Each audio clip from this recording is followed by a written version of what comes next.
Alright guys, supposing you're working on powerquery and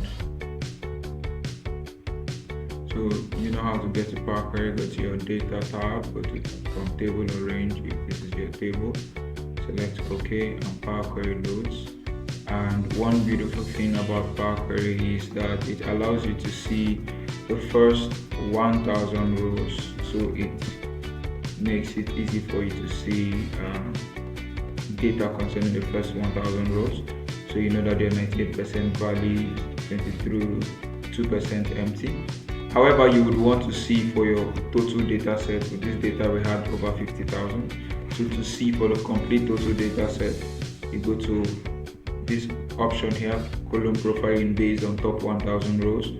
Select it and change it to column profiling based on entire data set. Allow for it to refresh, and when it does that, it will give you information for the whole 1000 for the whole entire data set, rather. So let's check this now. We now have 2,966. Let's check this. So same thing for driver gender. We now have a total of 52,000. So you now have 6% empty.